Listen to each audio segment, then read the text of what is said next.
गौतम अडानी विश्व का तीसरा सबसे अमीर आदमी और देश का सबसे अमीर आदमी इस समय कंपनियां खरीदने की होड़ में चल रहा है।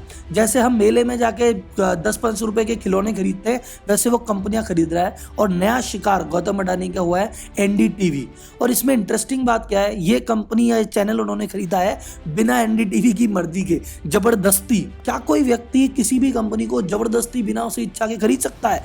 जी हाँ, खरीद सकता है। इसे कहते हैं हॉस्टाइल टेकओवर।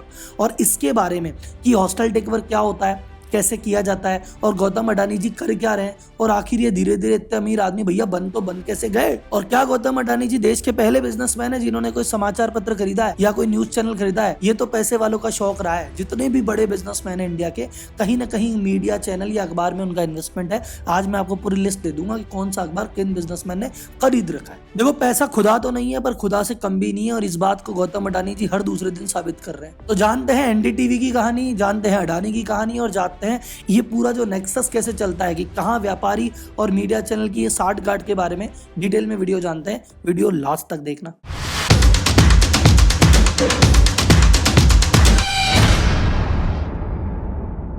तो आइए देखते हैं कि भैया अडानी ने एनडीटीवी का एक्विजिशन कर कैसे लिया, और क्या एनडीटीवी बिना चाहते हुए भैया बिक कैसे गया। क्योंकि अडानी ने जो कान है वो ऐसे नहीं पकड़ा, कान भैया आपकी बार अडानी जी ने घुमा के पकड़ा है। कैसे, ध्यान से सुनो। एनडीटीवी की जो प्रमोटर कंपनी है उसका नाम है RRPR। ये RRR से इंस्पायर्ड नहीं है, इनके प्रमोटर के नाम है राधिका रॉय, प्रणव रॉय।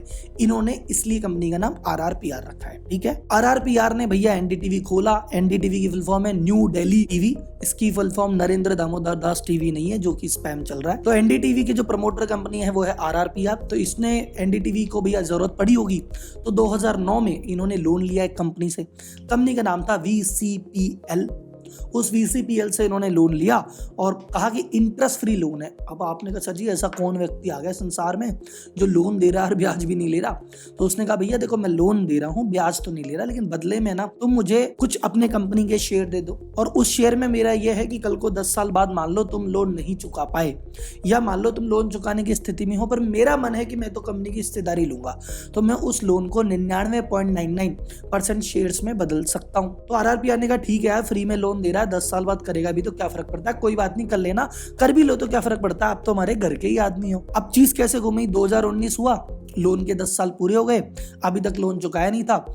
RRPR ने सोचा, एनडीटीवी ने सोचा कोई बात नहीं, ये ले लेगा 30% शेयर, अपने क्या फर्क पड़ता है।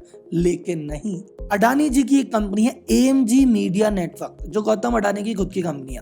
इस AMG मीडिया नेटवर्क ने क्या किया, VCPL वालों को कहा भैया सुनो, 113 करोड़ रुपए ले लो और ये तुम्हारा जो शेयर है ना ये हमें दे दो।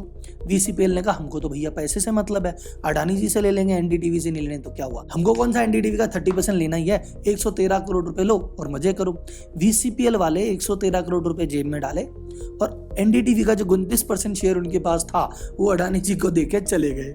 अब एनडीटीवी को शौक लगा रहे यार, एकदम से मेरा तो 29% मालिक अडानी हो गया। और उसके बाद अडानी जी ने मार्केट में कह दिया कि देखो 29% तो मेरे पास है, 26% में और लेना चाहता हूं, तो और कोई मार्केट में किसी के पास भी अगर एनडीटीवी के शेयर मौजूद हैं तो इस प्राइस पे आ जाओ और मुझे दे जाओ।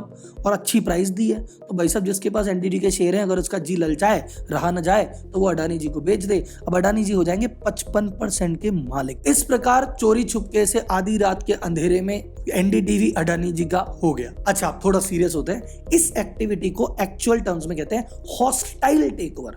हॉस्टाइल का मतलब जो खरीदने वाला है वो चाहता है खरीदना, पर जो बेचने वाला नहीं भी बेचना चाहता फिर भी वो खरीद लेता है। इसको कहते हैं हॉस्टाइल, जबरदस्ती का टेकओवर। ये हॉस्टाइल टेकओवर की संभावना कब बनती है, जब जो कंपनी के प्रमोटर हैं उनके पास 51% से जब कम शेयर होते हैं ना, तब ये हॉस्टाइल टेकओवर की संभावना बनती है। फॉर एग्जाम्पल, मैं राहुल मलोदिया हूं, मेरी कंपनी है मालूदिया बिजनेस कोचिंग प्राइवेट लिमिटेड।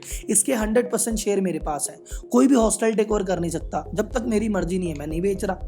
अगर मैंने मार्केट में सपोज 25% शेयर बेच दिए कि 25%, तो भी मेरा कोई टेक ओवर नहीं कर सकता। मैंने 25% बेचे थे रमेश से खरीद लिए गौतम अडानी जी ने, तो कोई बात नहीं ना, गौतम अडानी जी परसेंटेज है, लेकिन 25% ही, 75 तो मेरे पास है।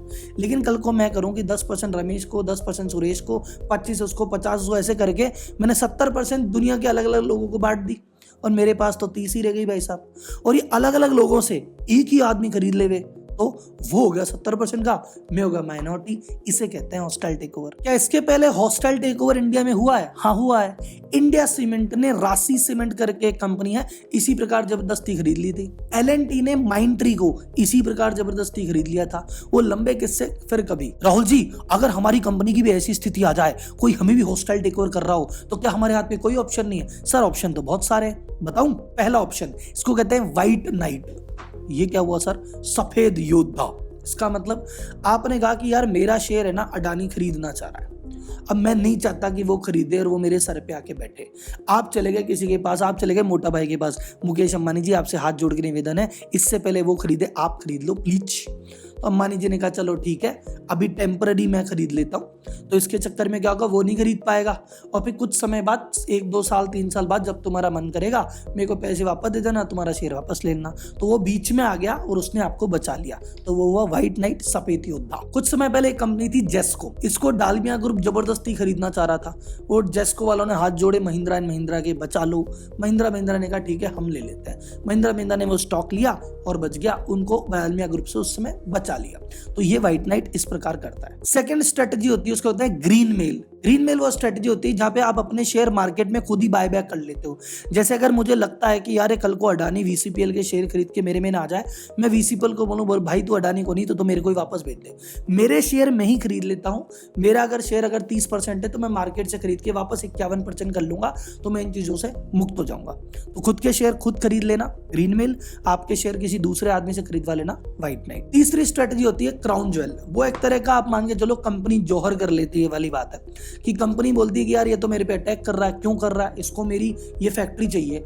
कंपनी ने कहा ले फैक्ट्री बेच दी मैंने। कोई ऐसी चीज जिसके लिए वो आदमी आपको खरीद रहा था, आपने वो चीज ही बेच दी, अब तुम्हारे पास है ही नहीं, तो अब क्यों आएगा वो? तो ये तीसरी स्ट्रेटजी है। अब एक सवाल आपके मन में आएगा कि राहुल जी आखिर खरीदी तो क्यों खरीदी? तो इसकी बहुत सारी थ्योरियां निकल के आती है। पहली थ्योरी ये निकल के आती है कि भैया रिलायंस को टक्कर देनी है। मोटा भाई साहब बहुत सारी अलग अलग मीडिया कंपनी में ऑलरेडी सक्रिय है। मोटा भाई का आपको मैं बताता हूँ किन किन कंपनियों में शेयर है, ठीक है। मोटा भाई का आज तक में 12% शेयर है। उसके अलावा न्यूज 18 में भी रिलायंस इंडस्ट्रीज का शेयर है। वाईकॉम 18 जिसने अभी IPL के राइट खरीदे हैं, उसमें भी मुकेश अंबानी जी का शेयर है। उसके अलावा CNBC और मनी कंट्रोल में भी अंबानी जी का शेयर है। ये 5 कंपनियों में अंबानी जी का, अडानी जी का है ही नहीं। अब अडानी जी हर मोड में चल रहे हैं कि भैया अंबानी से कम नहीं पड़ना अपने को, तो वो मीडिया में भी हाथ जमा रहे हैं। तो ये पहला कारण कहा जा रहा है कि अंबानी के बराबर आने के लिए ये स्टेप उठाया गया है। दूसरी थ्योरी जिसके पीछे देश की हर बड़ी पॉलिटिकल पार्टी की IT से लगी हुई है कि भैया ये तो मोदी जी के दोस्त हैं इसलिए इन्होंने ले लिया, क्योंकि NDTV जो चैनल है भैया मोदी जी के अगेंस्ट बोलता था। इसने कभी सरकार को सपोर्ट नहीं किया, सरकार के अगेंस्ट कैंपेन चलाए। मोदी जी ने छुटमुट इंटरव्यू जहां भी दिए, NDTV पे आज तक नहीं आए। NDTV पे बहुत भाजपा के जो ऐसे प्रवक्ता हैं वो भी अवॉइड करते हैं NDTV में आना। तो NDTV और भाजपा की खुन्नस सबको पता है। तो उनको ऐसा लगता है कि अच्छा मेरे दोस्त से दगा कर रहा था तो ला तुझे मैं खरीद ही लेता हूँ। तो हो सकता है मोदी जी को गिफ्ट देने के लिए इन्होंने ये चीज ले ली हो। तो ये मार्केट में चलने वाली दूसरी थ्योरी है।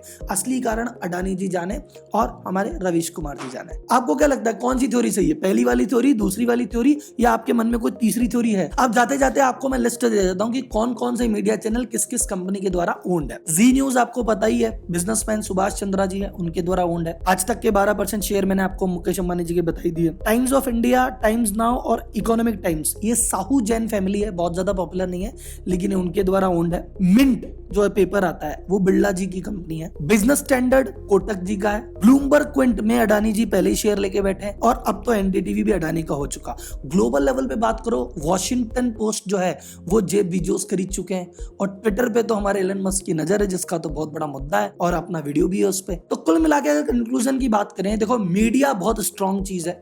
हर आदमी चाहता है कि मीडिया में या अखबार, देखो मीडिया के जरिए आम आदमी आपको देखता है। अगर मीडिया आपके खिलाफ है तो आपकी हर अच्छी चीज को दबा देगा और बुरी चीज को एकदम उजागर कर देगा, और मीडिया आपके साथ है तो आपकी अच्छी चीजें दिखाएगा, बुरी चीजें दबा देगा। तो हर पैसे वाला व्यक्ति चाहता है कि भैया मैं जो भी कर रहा हूँ अच्छा बुरा ऊपर नीचे, ये भैया जनता तक सीधा सीधा ना पहुंचे, मेरा भी कुछ तो से हो। तो हर बड़ी कंपनियों का, जैसे मैंने आपको बताया, अमेरिका का एग्जाम्पल भी दिया, वर्ल्ड का एग्जाम्पल भी, इंडिया का एग्जाम्पल भी है, हर बड़े छोटे लेवल पे होता है। अब सवाल पूछे क्या है सही है या गलत है? देखो ऑब्वियसली ये गलत तो है, क्योंकि हमें फिर फिल्टर्ड ओपिनियन कभी मिलेगी ही नहीं, हमें हमेशा कुछ दबी छुपी गलत चीजें मिलेगी। लेकिन भैया दुनिया की यही रीत है, जिसके पास पैसा है वो जाएगा, वो करेगा, और वो कर रहा है। हमारे पास ये होना चाहिए कि हम समझदारी से मीडिया का चुनाव करें। मीडिया की करी हुई बात को आंख बंद करके मानना ये हमारी गलती है। ना एनडीटीवी की मानो, ना जी न्यूज की मानो, ना इसकी मानो, ना उसकी मानो। पहले देखो, समझो, खुद का एनालिसिस करो, खुद की रिसर्च करो, फिर विश्वास करो। तो ये थी आज की एकदम हॉट टॉपिक वीडियो। कोई ऐसा हॉट टॉपिक जो बिजनेस की दुनिया से, फाइनेंस की दुनिया से, इकोनॉमी से रिलेटेड हो, मुझे कमेंट बॉक्स में बताइए। उस पर जल्दी ही वीडियो में दोबारा लेके आऊंगा। पॉलिटिकल वीडियो पे अपन बात नहीं करते, बट हाँ, अगर बिजनेस इन्वॉल्व है, फाइनेंस इन्वॉल्व है, इन्वेस्टमेंट इन्वॉल्व है, इकोनॉमी इन्वॉल्व है, तो आपका भाई जल्दी वीडियो लेके आएगा। तब तक के लिए धन्यवाद। जय हिंद।